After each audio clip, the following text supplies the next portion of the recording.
আসসালামু আলাইকুম। এখন দেখবেন সংবাদ শিরোনাম। নরসিংদীতে তরুণীকে বাবার কাছ থেকে তুলে নিয়ে ধর্ষণের পর হত্যার ঘটনায় গ্রেফতার ৫ পলাতক আসামিদের দ্রুত ধরার আশ্বাস ডিআইজির। লক্ষ্মীপুরের রায়পুরে অটোরিকশা চুরির ঘটনা নিয়ে তুলকালাম। আটক ৪ জনকে থানায় নেওয়ার সময় হামলা, পুলিশ সদস্য সহ আহত ২০, সড়ক অবরোধ, বিক্ষোভ। ঢাকা রিচা ও নবীনগর চন্দ্রা মহাসড়কে অবৈধ হাট বাজারের কারণে ভোগান্তি, বছরের পর বছর ধরে চলছে দখল বাণিজ্য। প্রধানমন্ত্রী তারেক রহমানের নেতৃত্বে শিগগিরই রাজনৈতিক স্থিতিশীলতা ফিরবে, জেদ্দায় পররাষ্ট্রমন্ত্রী ও আইসি নেতাদের বৈঠকে আশাবাদ। ফিলিস্তিন ইস্যুতে চান ঢাকার অবিচল অবস্থান। এতক্ষণ শুনছিলেন সংবাদ শিরোনাম, এবারে শুনবেন বিস্তারিত। নরসিংদীর মাধবদীতে ধর্ষণের পর ভুক্তভোগী তরুণীকে বাবার কাছ থেকে তুলে নিয়ে হত্যার ঘটনায় ৫ জনকে গ্রেফতার করেছে পুলিশ। বৃহস্পতিবার রাতে মাধবদী থানায় এই ঘটনায় ৯ জনকে আসামি করে মামলা দায়ের করেন ভুক্তভোগীর মা। রাতে জেলার বিভিন্ন স্থানে অভিযান চালিয়ে ৫ আসামিকে গ্রেফতার করে পুলিশ। তারা হলো মহিষাসুর ইউনিয়ন বিএনপির সহসভাপতি ও সাবেক মেম্বার আহমদ আলী দেওয়ান, তার ছেলে ইমরান দেওয়ান, গাফফার, মূল অভিযুক্ত নুরার চাচাতো ভাই আয়ুব এবং এবাইদুল্লাহ। এদিকে সকালে ঘটনাস্থল পরিদর্শন করেছেন ঢাকা রেঞ্জের ডিআইজি রেজাউল করিম মল্লিক। পরিবারের অভিযোগ, ১৫ দিন আগে নুরার নেতৃত্বে ৫ থেকে ৬ জনের একটি দল ভুক্তভোগীকে ধর্ষণ করে। তখন মোটা অঙ্কের টাকা নিয়ে স্থানীয়ভাবে বিষয়টি মীমাংসা করে আহমেদ আলী দেওয়ান। বুধবার সৎ বাবার সাথে খালার বাড়িতে যাচ্ছিল ওই তরুণী। এ সময় নুরার নেতৃত্বে ৫ যুবক তাকে ছিনিয়ে নিয়ে আবারও সংঘবদ্ধ ধর্ষণের পর হত্যা করে। গতকাল একটি ক্ষেত থেকে তার মরদেহ উদ্ধার করে পুলিশ। এজাহারে ৯ জন আসামি করা হয়েছে। এই ধর্ষক হিসেবে 4 জন এবং সালিশকারী হিসেবে 5 জন। তার ভিতর ধর্ষণ 4 জনের মধ্যে 2 জনকে আমরা গ্রেফতার করতে সক্ষম হয়েছি এবং সালিশকারী 5 জনের মধ্যে 3 জনকে আমরা অ্যারেস্ট করেছি। মাধবদীর কোতোয়ালির চরে যে তরুণীকে আসলে ধর্ষণ ধামাচাপা দিতে যে হত্যা করা হয়েছে, সেই হত্যাকাণ্ডের ঘটনায় কিন্তু গতকালকে রাতে 9 জনকে এজার নামীয় আসামি করে মামলা দায়ের করা হয়েছে। তো এই এজার নামীয় আসামিদের মধ্যে 4 জনকে এই কোর্ট আদালতে আসলে প্রেরণ করা হয়েছে এবং প্রেরণ করেছেন মাধবদী পুলিশ। আর পাশাপাশি আরেকজন যে আসামি রয়েছে গাফফার, তার বিষয়ে আসলে আমরা জানতে পেরেছি যে তাকে নিয়ে আসলে যে প্রধান আসামি নুরু, তাকে গ্রেপ্তারের জন্য অভিযান চালাচ্ছে।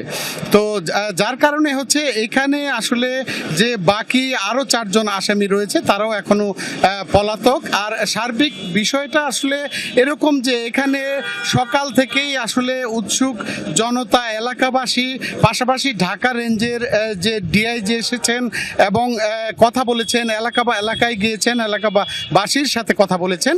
আর আসলে পাশাপাশি এলাকাবাসীরও দাবি যে এই হত্যাকাণ্ডের দৃষ্টান্তমূলক শাস্তি এবং যারাই এই লক্ষ্মীপুরে ব্যাটারি চালিত অটোরিকশা চুরির ঘটনায় আটককৃত ৪ জনকে থানায় নেওয়ার সময় পুলিশের উপর হামলার ঘটনা ঘটেছে।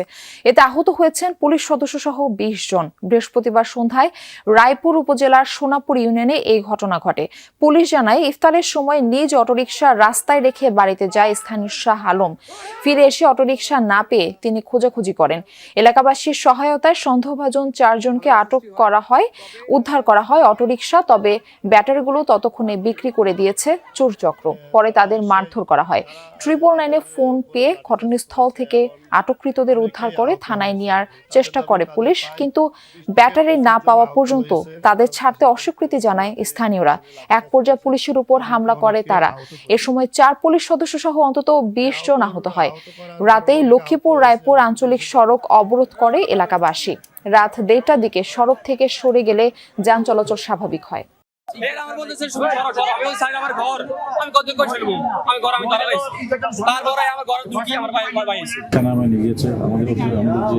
সরকারি পুলিশ সুপার তার নেতৃত্বে অতিরিক্ত ফোর্স তারা গিয়েছে, স্পটে গিয়ে ভেরিফাই করে দিয়েছে এবং সম্পর্ক জবাবদিহিতার পরিধি নির্ধারণ করে গণমাধ্যমের সর্বোচ্চ স্বাধীনতাকে নিশ্চিত করা হবে জানিয়েছেন তথ্যমন্ত্রী জহির উদ্দিন স্বপন। সকালে বরিশাল সার্কিট হাউসে একটি সভা শেষে সাংবাদিকদের এই কথা জানান তিনি। বলেন, সামগ্রিকভাবে গণমাধ্যমকে আধুনিক ব্যবস্থাপনার মধ্যে আনতে চায় সরকার। মন্ত্রী আরো বলেন, যে সময় তথ্য মন্ত্রণালয় গড়ে উঠেছে তখন প্রযুক্তি ভিত্তিক গণমাধ্যম ছিল না। আধুনিক প্রযুক্তি নির্ভর বিশ্ব ব্যবস্থা, ইকোসিস্টেম এবং নতুন গণমাধ্যমের সাথে এখনো যুক্ত হতে পারেনি তার মন্ত্রণালয়। এর আগে সড়ক দুর্ঘটনায় 61 জন ক্ষতিগ্রস্তের মাঝে বিআরটি এর 2,17,00,000 টাকার চেক বিতরণ করেন তিনি।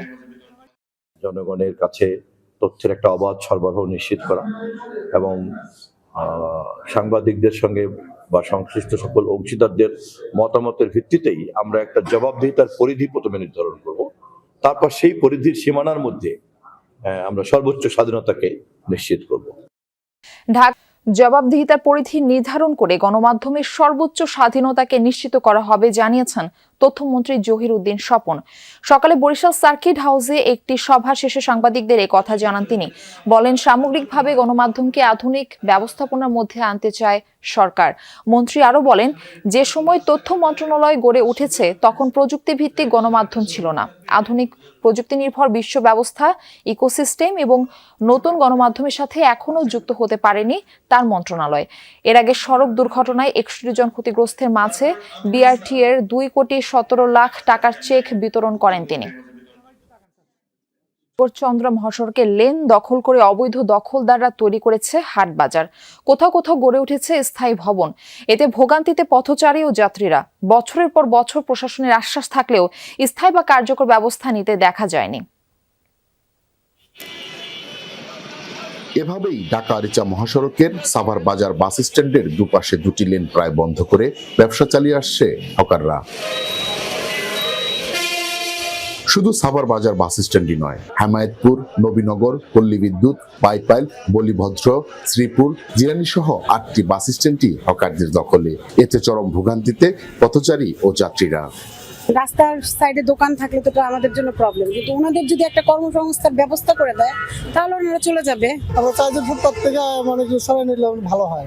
দেখার কেউ নাই, এক জায়গায় এক লাইন জায়গার আপনি 3 লাইন 4 লাইন দোকানদারি করতেছে। কোনো রাস্তার স্বাভাবিক কোনো পথচারী যাইতে পারতেছে না। এরকম কিছু চাই না, ফাঁকাই চাই, যেটা আমরা নির্দ্বিধায় চলতে পারি। মানুষের চলাচলে প্রবলেম হচ্ছে যে এখানে যে কয়জন অ্যাকচুয়ালি নরমালি চলার কথা তার থেকে বেশি মানুষ চলতেছে। আগে দেখতাম যে সিটি কর্পোরেশন থেকে মাঝে মাঝে অ্যাকশন নিত, এখন তো মোটামুটি কিছুই নেয় না। স্থানীয়দের অভিযোগ, রাজনৈতিক নেতাদের প্রত্যক্ষ মদদ আর প্রশাসনের ম্যানেজ প্রক্রিয়াই এমন দখলের কারণ। ভোগান্তির বিষয়টি স্বীকার করলেও বিকল্প পুনর্বাসন চায় দোকানিরা। আমাদেরকে যদি বিকল্প কোনো ব্যবস্থা বা কোনো জায়গায় যদি কোনো মার্কেট করে দেয় বা কোনো বসার স্থান করে দেয়, তাইলে তো আমরা ওইখানে যাই দোকানদারি করব। আমরা তো গরিব মানুষ, মনে করেন আমরা তো একটা করে খাইতে হইব, এখন তো না যেন আমরা সমস্যা করে দোকানপাট করতে পারি। বছরের পর বছর দখলের এমন চিত্র থাকলেও পুলিশ বলছেন যথাযথ ব্যবস্থা নেওয়া হচ্ছে। ফুটপাতে যে সমস্ত অবৈধ স্থাপনা আছে সেগুলো নিরসন করতে আমরা প্রতিনিয়ত অভিযান পরিচালনা করে থাকি এবং এই কাজের অংশ হিসেবে ঈদ উপলক্ষে এই ফুটপাত মুক্ত করার জন্য আমাদের অভিযান অব্যাহত থাকবে। ঢাকার বাইরে দেশের সরকার প্রধানের একমাত্র বাসভবন উত্তরা গণভবন, অর্ধবঙ্গেশ্বরী রানী ভবানীর রাজবাড়ি সহ ইতিহাস ঐতিহ্যে ভরপুর এই আসনটি রাজনৈতিক দৃষ্টিতে অনেকটাই গুরুত্বপূর্ণ। ইতিহাসের পাতায় সগৌরবে স্থান করে নিলেও অবকাঠামো উন্নয়নের তেমন ছোঁয়া লাগেনি এখানে।